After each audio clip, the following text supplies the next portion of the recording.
नगर प्रमुख आएर माइन्युट गर्ने, नगर प्रमुखले अवैधानिक माइन्युट कसरी साइन गर्ने, आउनलाई त बाटो चाहियो। यसरी हिजो निर्माण गर्दा, कार्यविधि निर्माण गर्दा बुटुल उपमहानगरपालिका आए पनि हुने नआए पनि हुने गरी कृषि मन्त्रालय र विभागले हँसुवाका भरमा केही विधि बनाएको छ।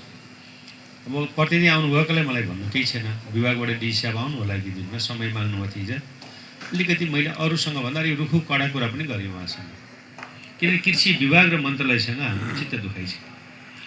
सङ्घीय सरकारका कतिपय पोलिसी स्थानीय सरकारले गर्न सक्दैन, उहाँहरू मात्रै सक्षम हुनुहुन्छ र अरूले गर्नै सक्दैन जस्तो गर्नुहुन्छ। यहाँका व्यवसायी धराशायी भएका छन्। अब जसको टेन्डर पर्न उनले त उठ्ने पैसा पनि हापेर हिँड्ने त भने अरू के गर्न सक्नुहुन्छ। दोकान बन्द भयो भनेपछि त्यो रकम उठाउनलाई पनि जति मूल्य तिरेर पनि भाडा लिनु पर्यो टेन्डर परेकासँग। अनि त्यो जति पनि तिर्न पर्ने वैधानिक हुने होइन। मैले सरकारले तोकेकोमा बस्छु भनेर जसले व्यवसाय गरेको छ उसले चाहिँ माग्नलाई अवैधानिक हुने खालको जुन कानुन छ, नीति छ, यसलाई फेर्न भनेर हामीले धेरै पटक मागहरू उठायौँ। यसरी कुनै पनि स्थानीय पालिकाले विकास गर्नै सक्दैन। सङ्घीय सरकार कानुनका कारणले स्थानीय पालिका अगाडि बढोस् भन्ने नै चाहेको देखिएन। मिडियाका साथीहरूले लेख्नु होला कृपया। अघि हाम्रो नुरेलजीले पनि धेरै कस्तो राम्रो भाषण गर्नुभयो। व्यापारभन्दा भाषण राम्रो गर्न सकिसक्नु जान्नुभएको छ उहाँले पनि। व्यापारमा पनि राम्रो छ। किन त्यो पीडाले भनेको हो नि, मलाई देखेर भनेको त होइन। कहाँ गएर सुनाउनु? अहिले यहाँ भएका जतिको सुन्ने दायित्व मेरो हो, तर मैले के कारणले भएन भन्ने कुरा फेरि तपाईँलाई पुष्टि दिनु पर्यो। म कृषि क्षेत्रका लागि बुटुल उपमहानगरपालिकाले कानुनमा टिकेर गर्न सकिने हर सम्भवका सबै कुरामा तयार छु। कानुनभन्दा माथि म पनि भइन। कानुनभित्रका कुरामा हामी बाधक छैनौँ। राजनीतिक दलका साथीहरूले कुरा गर्नुभयो, दबाब दिनुहोस् न सम्बन्धित ठाउँमा। तपाईँहरूले पनि केही कुरा त दबावले पनि परिवर्तन हुन्छ। आज त्यही कृषि विभागबाट, कृषि मन्त्रालयबाट उहाँहरूको मातहतमा भएका धरानदेखि लिएर काठमाडौँदेखि धेरै ठाउँका म्याद थप्न सकिने, यहाँको पिपी मोडल भनेर म्याद थप्न नसकिने, फेरि पिपी मोडलको पनि समय सकियो। यो एउटालाई मात्रै घुमाइफिरे कानुन लागिराख्ने, अरूलाई नलाग्ने, यो पनि के हो फेरि? यसैले यी कुरा डिजी साहबसँग भोलि गरौँला। अध्यक्षज्यू, म चिन्तित छु। केन्द्रीय अध्यक्षज्यूलाई मैले अनुरोध गरेँ,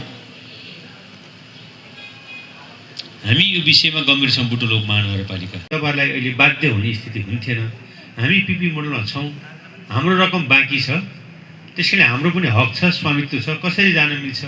यो पिपी मोडलको कानुनले त हामीलाई पनि आकर्षित गर्छ भनेर तपाईँहरू यो म्याद थप्नलाई बोल्न पाउनुहुन्थ्यो।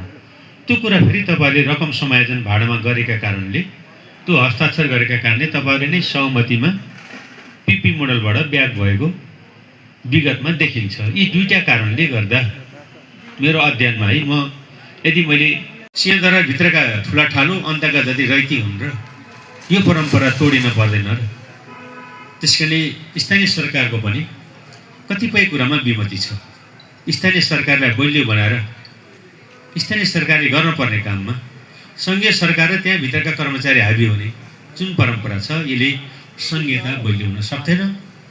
जबसम्म स्थानीय सरकारले स्थानीय समस्यामा आफै समाधान गर्न सक्ने गरी हक अधिकार प्राप्त हुँदैन, तबसम्म देश बलियो हुन नि सक्दैन। यही बुटुल उपमहानगरपालिकाले चलाउनु पर्यो, हुँदैन। भाडा तिर्ने यहाँकाले, भाडा दिने यहाँकाले, कार्यक्रम गर्ने यहाँकाले, सोड्न जानुपर्ने सिंहदरबारमा। हामीले बाहेक अरूले चलाउन जानेको छैन भनेको हो नि त। बिटिआई बुटुललाई उपमहानगरपालिकालाई दिनुहोस्, हामी खोपो मोडलको इन्जिनियरिङ कलेज चलाउँछौँ भनेको उद्योग मन्त्रालयले। आफू हेर्न पनि आउनुहुन्न, हामीलाई पनि दिनु। हामीले नगरसभा कार्यपालिका बैठकबाट पास गरेर दिउँ, ल बिटिआई हामीलाई दिनुहोस्, हामीले बुटुलको। फेरि चल्दा पनि चलेको छैन, कर्मचारी तल खुवाउन नसकेर पेन्डिङमा छ। कता लिलाम हुने भन्ने छ, लिलाम गर्न तयार, नगरपालिकाले चलाउँछ भन्दा न तयार। किन भन्दा सङ्घका कर्मचारीले यो नगरपालिकालाई दिए त हाम्रो हक त तल गयो। अन्तर्राष्ट्रिय सहभागी बुटुल उपमहानगरपालिकाले मापदण्ड बनाएर यहीँकै सङ्घ संस्थालाई एउटा कार्यविधि बनाएर दियो भने हाम्रो हक त तल गयो। यो शहरी विकास मन्त्रालयका कर्मचारी अब यस्तै गरी सबै बाँड्यो भने त हामीले हालिमुहाली कहाँबाट गर्ने? यो सक्दैनौँ। कानुन बनेको छ, सङ्घीय कानुन छ, प्रदेशको कानुन छ, पालिकाको कानुन छ। अझै गाँठो फुकाउनलाई हामीले छुट्टै कानुन पनि बनाउँछौँ। सबै व्यवसायीलाई समान दृष्टिले काम गरौँ भनेर, सबै नागरिकलाई समान दृष्टिले काम गरौँ भनेर कानुन पनि हामीले निर्माण गरेका छौँ। तर त्यो कानुनले हुँदैन। म यहाँहरूलाई अनुरोध गर्न चाहन्छु, सङ्घीय सरकारले एउटा कानुन बनाउँछ, प्रदेश सरकारले एउटा कानुन बनाउँछ, नागरिक सबै स्थानीय सरकारसित ठोकिएको हुन्छ। हो नगरपालिकाको नगर प्रमुखले व्यवसायी महासङ्घको तर्फबाट व्यवसायीकरण गर्नु पर्यो। व्यवसायीहरूलाई व्यावसायिक वातावरणमा व्यवसाय गर्ने वातावरण बन्नु पर्यो। उपभोक्ताहरूले सहज ढङ्गले उपभोग्य वस्तुहरू उपभोग गर्ने वातावरण बन्नु पर्यो। उत्पादकले बजारमा ल्याएर उचित मूल्यमा बिक्री गर्ने अवस्था यो कारणले गर्नु पाउँछ भनेर हामीले एउटा अवधारणा पत्र हामीले बुझाएका छौँ। अहिलेको वर्तमान कृषि मन्त्रीज्यूले सबैतिर यस्तै समस्याहरूबाट रुमल लिइरहेका छौँ। यो समस्याहरूलाई समाधान गर्नको निम्ति हाम्रो बुझाइमा एकरूपता हुनु जरुरी छ, मलाई त्यस्तो लागिरहेको छ। अहिले राष्ट्रिय इस्युको रूपमा रहेको केरा आयातको विषय म तपाईहरुलाई अलिकति जोड्छु। आज यो विषय प्रवेश गर्नु जरुरी पनि छ। सामानहरू उत्पादन हुन्छ, त्यो सामानहरू बेच्नुपर्छ। हामी नेपाली व्यवसायी हौँ, हाम्रो उत्पादनले बजार भाउ पाउनुपर्छ। हाम्रो उत्पादन आज 1 गुणा छ भने भोलि 2 गुणा वृद्धि भएर जानुपर्छ। हाम्रा उत्पादन स्वदेशी उत्पादनहरूलाई प्राथमिकता दिनुपर्छ भन्ने कुरामा त हामी कोही पनि त्यसको विपक्षमा छैनौँ नि। हामीले आँप सिजन सुरु हुन्छ, आँप सिजन सुरु भए पछाडि इन्डियाबाट आँप लिएर आएर बेच्छु भनेर बिक्छ र बिक्दैन नि। अहिले सुन्तला सिजन सुरु भएको छ। सुन्तला तपाईको चाहिँ इन्डियाबाट अहिले सुन्तला मलाई लाग्छ यो बोर्डरको बजार हो, यहाँ पनि तपाईको इन्डियाबाट सुन्तला आएको छैन भनेपछि के हो भने त्यसलाई प्रतिस्थापन त गर्दो रहेछ नि।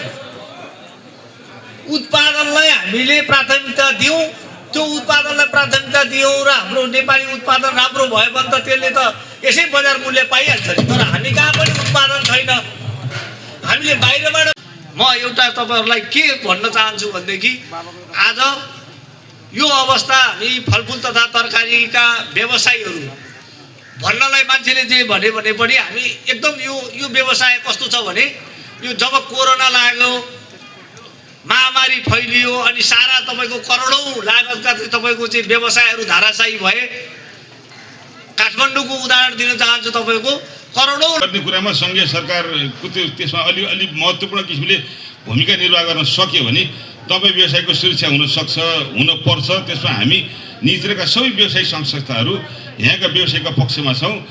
व्यवसाय यो बुटुलको पछिल्लो बुटुल चलायमान गर्ने कुरामा माथिल्लो बुटुलको माथिल्लो भाग भनेर भन्छौँ। एउटा लुम्बिनी पारसिक अस्पताल, बुटुलको हाट बजार र यो मन्डी, यी 3टा अङ्गले नै बुटुल माथिल्लो बुटुललाई, बुटुलको अहिलेको मूल बुटुललाई, बुटुलको कोर बजारलाई चलायमान गरेको कुरामा यी 3टा मध्ये अहिले चितवनको साथीले भने जस्तै, अघि पोखराको साथीले चितवनको उदाहरण दिए जस्तै साँच्चै टेन्डर प्रक्रियामा गएर यो बजार सुनसान अथवा स्मशान घाट जस्तो भयो भने यसले हाम्रो माथिल्लो अरू बजारलाई पनि प्रभावित गर्न सक्छ भन्ने लाग्छ। त्यस कारण त्यो यसमा स्थानीय तहको भूमिका, हामी व्यवसायिक संस्थाको भूमिका, दबावमूलक भूमिकाका लागि हामी सबै लाग्नेछौँ। तर सरकारको सङ्घीय सरकारको कार्यविधिले नै गाडी गर्ने भयो हुनाले त्यसलाई सच्याउने र सुधार्ने कुरामा सरकारको प्रतिनिधिको रूपमा आउनुहुने कृषि मन्त्रालय, कृषि विभागबाट जो सर आउनुहुन्छ उहाँले यो कुरामा गम्भीर ध्यान दिनपर्छ भन्ने म निवेदन गर्न चाहन्छु। प्रयास छ भन्ने कुराको दृष्टान्त कुनै बेला कपडाको मन्डी थियो बुटोल होइन, 24, 25, 26, 27, 28 सालतिर। त्योभन्दा पहिले नुन होइन, भोटको नुन पनि बुटुलमा आएर लैजान पर्ने नुन र मोडतेलको मन्डी जस्तो थियो। पहाडी अहिले कपडाको मन्डी, औषधि, पुस्तक र यो कृषि फलफुल तथा तरकारीको मन्डी अलि प्रभावशाली मन्डीका रूपमा बुटुलमा अलि पछिल्लो समयमा छन्।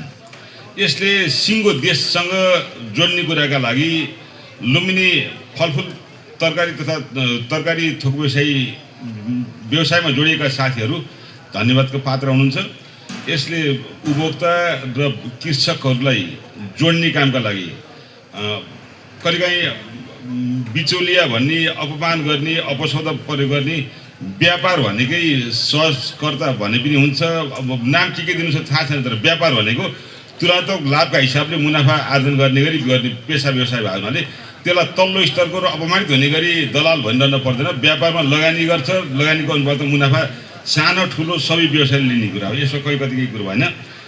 अन्तर्गत हाम्रो सहर पनि आउनुभएको छ ईश्वरी प्रसाद रेग्मी। म 12 जना विद्यार्थी र ईश्वरी सरलाई अगाडि आइदिनु हुन अनुरोध गर्दै आजका प्रमुख अतिथिबाट न्यानोको पढा यस संस्थाले सामाजिक क्षेत्रमा गर्ने कार्यक्रम राखेको हुँदा तिलोत्तमा माविको 12 जना विद्यार्थीलाई कृषिका सरहरू यहीँ हुनुहुन्छ। त्यसो भएर अहिलेको समयले पनि माग गरेको छ औषधि छ र भनेर, तर अथवा मानव सेवामा होस् अथवा व्यवसायको व्यापारीकरणमा होस्, यही गर्दै गर्दा यसपालि चाहिँ हामीले यस संस्था यो एकदम छोटो हुने र छोटो समयमा यसले आफू चाहिँ बिग्रेर जाने हुनाले यो बेच्न बडो गाह्रो छ। यो क्षेत्रका व्यवसायहरू बिहान एकदम चाँडै उठ्ने र अबेलासम्म व्यापार गर्नुपर्ने, धेरै खटिएर व्यापार गर्ने हुनाले भित्र